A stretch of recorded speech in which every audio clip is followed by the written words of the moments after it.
যাই হোক, ডিপ্রেশনে থাকা যাবে না, সবসময় আল্লাহর উপর ভরসা করতে হবে এবং আল্লাহর কাছে আপনার খারাপ লাগা ভালো লাগা সব কথাগুলো আপনার শেয়ার করতে হবে। কার্বোটা টিউনিং করাটা আসলে কি জরুরি না, বা জরুরি ছিল কি ছিল না? এখানে সব ছোটোখাটো বাইক দেখা যাইতেছে। আগে তো মোটামুটি দু একটা বাইক থাকতো ভালো। আমি একবার যখন আসছিলাম তখন একটা নিউ এসএফ ছিল, একদম অল্প কিছু কিলো চলা।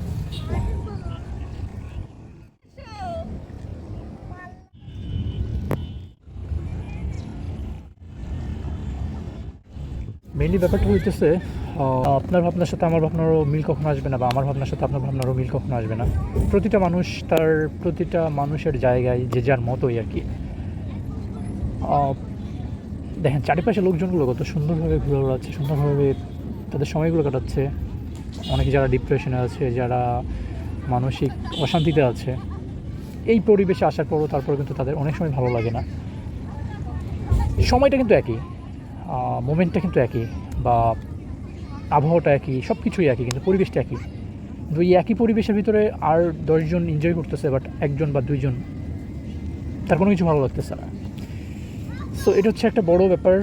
আর এই ডিপ্রেশন জিনিসটা আসলে খুবই খারাপ একটা অনেক অনেক বড় খারাপ একটা ব্যাপার। ডিপ্রেশনটা আসলে, যে মানুষটা ডিপ্রেশনে থাকে সেই মানুষটা জানে এই ডিপ্রেশনে থাকা অবস্থায় তার জীবনটা কী অবস্থা হয়ে যায়। যাই হোক, ডিপ্রেশনে থাকা যাবে না, সবসময় আল্লাহর উপর ভরসা করতে হবে এবং আল্লাহর কাছে আপনার খারাপ লাগা ভালো লাগা সব কথাগুলো আপনার শেয়ার করতে হবে এবং বলতে হবে। সো ইনশাআল্লাহ একদিন যারা ডিপ্রেশনে আছেন বা যারা দুশ্চিন্তায় আছেন, ইনশাআল্লাহ সেখান থেকে বের হতে পারবেন।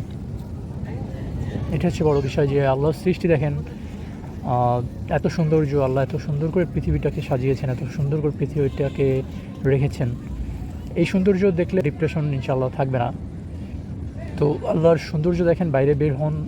ডিপ্রেশন থাকলে শুধু বাসায় বসে থাকেন না, রুমের ভিতর বসে থাকেন না, বাইরে বের হন, বাইরে ঘোরেন, বাইরের বাতাস, বাইরের মুক্ত হাওয়া, বাইরের মুক্ত পরিবেশটাকে উপভোগ করার চেষ্টা করেন। ইনশাআল্লাহ আপনার ভিতর থেকে ডিপ্রেশন চলে যাবে। এবং আপনি যদি মুসলিম হন অবশ্যই 5 ওয়াক্ত সালাত আদায় করবেন ইনশাআল্লাহ। সালাতের মাধ্যমে আপনার ডিপ্রেশন চলে যাবে ইনশাআল্লাহ। এবং তার পাশাপাশি ঘরে বসে থাকা যাবে না, বাইরে বের হইতে হবে, সবার সাথে মিশতে হবে, কথা বলতে হবে, এবং এই যে বললাম ঘুরতে হবে অনেক বেশি। আর এই তো চলেন আজকের ভিডিওটা এখান থেকেই শুরু করি আমরা। আজকে সময় যখন 6টা বেজে 13 মিনিট, তখন আজকে আমরা ভিডিওটা শুরু করতেছি। তো চলেন ইন্ট্রো দেওয়া যাক। হেই এভরিওয়ান, আসসালামু আলাইকুম, this is Mohammad Mamun and welcome to my YouTube channel বাইকে ব্রো। তো চলেন আজকে ভিডিওটা এখান থেকে শুরু করা যাক। অ্যান্ড আসছিলাম ঘুরতে একা একা, তখন ভিডিও অন করি নেই, ভালো লাগতেছিল না। এই তো তো চলেন এখন বাসার দিকে যাই, আস্তে আস্তে পরিবেশটা দেখতে থাকি, কী অবস্থা, কোন দিকে কী চলতেছে, বাস চলতেছে নাকি ট্রেন চলতেছে নাকি টেম্পো চলতেছে, সেটা আমি দেখবো। দেখার পর তারপর আপনাদের সাথে শেয়ার করবো আর আপনাদেরকেও দেখাবো। তো চলেন যেতে থাকি। আমি খুঁজতেছিলাম একটা জিনিস, সেটা খুঁজে পাইতেছি না। এখানে পপকর্ন খুঁজতেছিলাম, মানে দই ভাজা না কি বলে না, ওই যে ওইটা খুঁজতেছিলাম, বাট এখন পাচ্ছি না। এখানে অনেক সময় থাকে কিন্তু আমি পাইতেছি না। বাদাম ছাড়া তো কিছু দেখতেছি না, দেখি সামনে যে পাওয়া যায় কি। যাই হোক, বাইরে বের হন, ঘোরেন, পরিবেশটা এনজয় করেন। ইনশাআল্লাহ মন খারাপ লাগা সব কিছু চলে যাবে। আর একটা ব্যাপার কি, আমাদের অনেক বিষয় নিয়ে অনেক কমপ্লেন থাকে, অনেক অনেক অনেক অনেক অবজেকশন থাকে আল্লাহর কাছে। হয়তো বা আজকে মনে করেন যে আমি একটা বাইক রাইড করতেছি, আমার কাছে একটা 4 হুইলার আছে, আমার কাছে হয়তো এখন ভালো লাগতেছে না, বিষয়টা আমি এনজয় করতেছি না, বিষয়টা হয়তো আমার কাছে খারাপ লাগতেছে, বা আমি আরও একটু বেটার কিছু চাইতেছি, হইতে পারে না। কিন্তু অনেকে কিন্তু আমি যে জায়গাটায় আছি এই জায়গাটা নিয়ে কিন্তু অনেকে এই জায়গাটায় আসার জন্য কিন্তু আল্লাহর কাছে বারবার দোয়া করতেছে, এই জায়গাটা আসার জন্য বারবার শুধু চেষ্টা করতেছে। আর আমি এই জায়গাটায় থেকে হয়তো বা আমি পুরোপুরি খুশি হচ্ছি না, অনেক কমপ্লেন করতেছে আল্লাহর কাছে। এরকম না আমাদের ব্যাপারটা। তো আমি মনে করি যে যেখানে আছেন সেইখানে থেকে শুকরিয়া আদায় করেন আল্লাহর কাছে। কারণ আপনি যেখানে আছেন হয়তো বা আর একটা মানুষ আপনার নিচেই যে মানুষটা, সেই মানুষটা চেষ্টা করতেছে আপনার দিকে, আপনার এই পজিশনে আসার জন্য। আর দ্বিতীয়ত কথা সেটা হচ্ছে উপরের দিক, মানে আপনার থেকে কে ভালো আছে এইটা খেয়াল না করে খেয়াল করেন যে আপনার থেকে কে খারাপ আছে। আপনি তো তার থেকে ভালো আছেন, তাই না? এটা হচ্ছে সবথেকে ইম্পর্টেন্ট সাবজেক্ট, যে আপনি ভালো আছেন এবং আপনার থেকে যে অনেক মানুষ খারাপ আছে, বা তারা আপনার এই যে এই জায়গাটায় আসতে চাইতেছে, আল্লাহর কাছে দোয়া করতেছে, চেষ্টা করতেছে, তাই না? তো এইটার জন্য সবসময় খেয়াল করবেন, নিচের দিকে খেয়াল করা, মানে নিচের দিকে খেয়াল করা। কারণ নিচের দিকে খেয়াল করলে হবে কি, ভেতরকার ওই যে লোভ বা আক্রোশের যে ব্যাপারটা, এই ব্যাপারটা থাকবে না ইনশাল্লাহ। তো যাই হোক, এটা হচ্ছে ব্যাপার যে সবসময় চেষ্টা করবেন পজিটিভলি নেওয়ার চেষ্টা করবেন, পজিটিভ চেষ্টা করবেন। আমরা এখন বের হয়ে যাচ্ছি উৎসাহী যে রাস্তা থেকে, পজিটিভ নেওয়ার চেষ্টা করবেন। কারণ ভাই আপনি যেই জায়গায় আছেন হয়তো বা আর একদিকে এই জায়গায় আসতে চাইতেছে কিন্তু পারতেছে না, আল্লাহ আপনাকে এখানে রাখছে। আলহামদুলিল্লাহ বলেন ভাই, আলহামদুলিল্লাহ বলেন। আর ভাই ডিপ্রেশন এগুলো হচ্ছে শয়তানের একটা ভাই চাল। তো ডিপ্রেশন নিয়ে চিন্তা করা যাবে না। হ্যাঁ, বারবার আল্লাহর কাছে চাইতে হবে, দোয়া করতে হবে এবং এই শয়তানের জন্য শয়তানকে বিতাড়িত করতে হবে, দোয়া করতে হবে। হ্যাঁ, আল্লাহ সেই তখন ছড়ে দেবেন, শয়তান চলে যাবে আর আল্লাহর কাছে আপনি দোয়া করতে হবে ইনশাআল্লাহ। তো এটা হচ্ছে ব্যাপার। আল্লাহ সৃষ্টি দেখেন, আল্লাহ সৃষ্টি দেখে শুকরিয়া আদায় করেন। পৃথিবীটা কত সুন্দর, আলহামদুলিল্লাহ আমরা যেখানে ভালো আছি। যাই হোক, আমরা এখন সেই মাথায় আছি। এটা হচ্ছে সামনে হচ্ছে চৌরাস্তা মোড়। এইখানে খুব প্রেশার থাকে, গাড়িগুলো অনেক প্রেশার থাকে।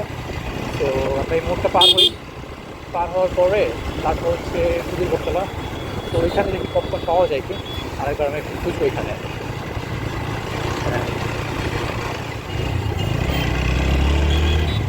ব্রিজের ওইখানে দেখলাম টোল পার হয়ে এসে সামনে পুলিশের বেশ গাড়ি টাড়ি আটকাইতেছে, মেবি ট্রাক আটকাইতেছে ওরা ওইখানে বসে বসে। এই তো কিছুদিন আগে আমাদের চ্যানেলে একটা ভিডিও আপলোড করা হয়েছিল 4B মাইলেজ প্রবলেম নিয়ে, যে আমি মাইলেজ প্রবলেম ফেস করতেছি কিছুদিন যাবত। তো পরবর্তীতে আমি আমার বাইকের একটা কার্বোরেটর টিউনিং করি। তো চলেন সেই সম্পর্কে একটু কথা বলি, চলেন আমরা সেই ভিডিওতে যাই। আচ্ছা, মাইলেজ নিয়ে যে ব্যাপারটা ছিল, কিছুদিন আগে একটা ভিডিও আপলোড করছিলাম। এই ভিডিওতে আপনাদের বলছিলাম যে মাইলেজ নিয়ে খুবই প্যারা খাইতেছি। অ্যান্ড মাইলেজ নিয়ে প্যারা খাওয়ার পর একটা ব্যাপার আমার মাথায় আসলো যে আসলে আমার কার্বোরেটরটা টিউনিং করা হয় না অনেক দিন ধরে, প্রায় সেকেন্ড সার্ভিসের সময় কার্বোরেটরটা টিউনিং করা হয়, তারপর কার্বোরেটর টিউনিং করা হয় না। সো পরবর্তীতে আমি নিজে কার্বোরেটরটা টিউনিং করলাম। অ্যান্ড কিছুদিন যাবৎ বাইক স্টার্ট রাখলে স্টার্ট নিজেই অফ হয়ে যাচ্ছিলো। তো পরবর্তীতে আমি বুঝলাম আসলে কার্বোরেটরটা টিউনিং করা দরকার। দেন কার্বোরেটর টিউনিং করার সময় যখন কার্বোরেটরটা টিউনিং করা হয়ে গেছে, আমি আপনাদেরকে একটু দেখাই। যেটা হচ্ছে এটা কার্বোরেটরটা যখন টিউনিং করা হয়ে গেছে তখন আমি একটা স্ক্রিনশট দিয়েছিলাম হচ্ছে মিটারে, জাস্ট কত কিলো চলছে। অ্যান্ড তারপর ফুয়েল ঢুকানোর পর এখনও পর্যন্ত সেই ফুয়েল দিয়ে চলতেছে। অ্যান্ড ফুয়েল শেষ হয়ে যাওয়ার পর দুইটা হিসাব করে দেখতে হবে এক্স্যাক্টলি মাইলেজটা কত আসতেছে।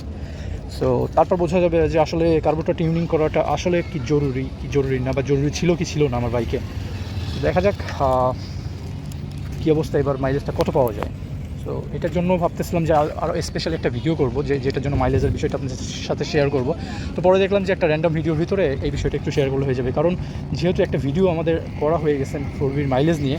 তো সেইটার জন্য আমি দেখলাম যে এই ব্যাপারটা একটু ক্লিয়ার না করলে ঝামেলা হয়তো বা থেকে যাবে। তো সেই কারণে আবার নতুন করে একটা ভিডিও করা। তো দেখা যাক এরপর। আর আমাদের স্ক্রিনশটটা আপনাদের ডিসপ্লেতে আপনারা দেখতে পাচ্ছেন। আর ফুয়েল শেষ হয়ে যাওয়ার পর ফাইনাল যে হিসাবটা সেটাও হয়তোবা যদি পারি এই ভিডিওতে, আর না হলে পরের ভিডিওতে এটা শেয়ার করে দেবেন ইনশাল্লাহ। তো এটাই ছিল মেইন কাহিনী মাইলেজ নিয়ে। তো ফাইনাল হিসাবটা আপনাদেরকে দেখিয়ে দেবো ফুয়েল শেষ হওয়ার পর, এখনও ফুয়েল শেষ হয়নি। এই হচ্ছে মেইন কাহিনী। যেটা বলতেছিলাম সেটা হচ্ছে যে এই জায়গাগুলো আশেপাশে দেখেন এখন যে আছে, 2 বছর পরে হয়তো এখানে ঘের থাকবে না, পুরো পরিবর্তন হয়ে যাবে। এইটাই হচ্ছে ভাই জীবন, এইটাই হচ্ছে সময়। এই সময় কারোর জন্য থেমে থাকবে না, সময়ের মতো চলে যাবে। আর আপনি যদি বসে থাকেন এইটাই হবে সব থেকে বড় কাহিনী। ভাই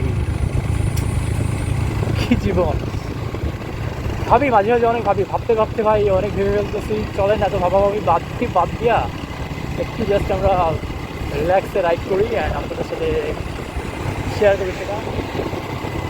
চলে আসছি বটতলা মোড়, আর এখান থেকে 2-3 মিনিট লাগবে আমার পাশে যাইতে। তো চলেন, তো এখানে একটা সেকেন্ড শোরুম আছে, বাইক দেখে আসি শোরুমের অবস্থা কী অ্যান্ড বাইকগুলো কী বাইক আছে বা শোরুমটা খোলা আছে কি সেটা একটু দেখে আগে চলেন। হ্যাঁ, শোরুম খোলা আছে, আমরা শোরুমটা ঘুরে দেখে আসি যেহেতু এখানে বাইক টাইক আছে কি। এটা কোন সাইডে গেছে, ওই সাইডে গেল নাকি? সাইডে গেছে।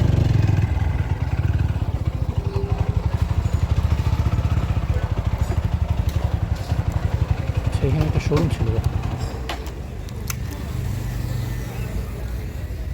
ভাই, এখানে একটা শোরুম ছিল না সেকেন্ড মোটরসাইকেলের? ছেড়ে দিচ্ছে এখন নাকি? কি গাড়ি লাগবে না ব্যাস না, গাড়ি দেখতে আসছিলাম আর কি, কি গাড়ি লাগবে মানে কী কালেকশন আছে এগুলো দেখতে আসছিলাম আর কি। এই ভিতরে ঢুকে ভালো ডান হাতে, থ্যাংক ইউ ভাই। আচ্ছা, এখানে মেন কাহিনী হচ্ছে ওনারা হচ্ছে ওদের লোকেশনটা চেঞ্জ করছে, আগে ছিল এইখানে আর এখন ভিতরে আর কি জায়গা মানে পরিবর্তনের জন্য আর কি। আমি জানতাম এখানে এখানে এখন নাই, মানে এখন হচ্ছে নাকি ভিতরে, চলো দেখি ভিতরে গিয়ে দেখি।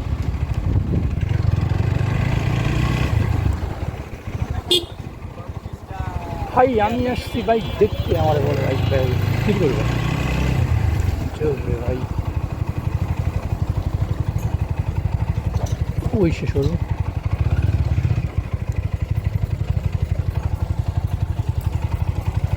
ভাই এই জায়গাটা মোটর সাইকেলের শোরুম আছে না? কোন সাইডে?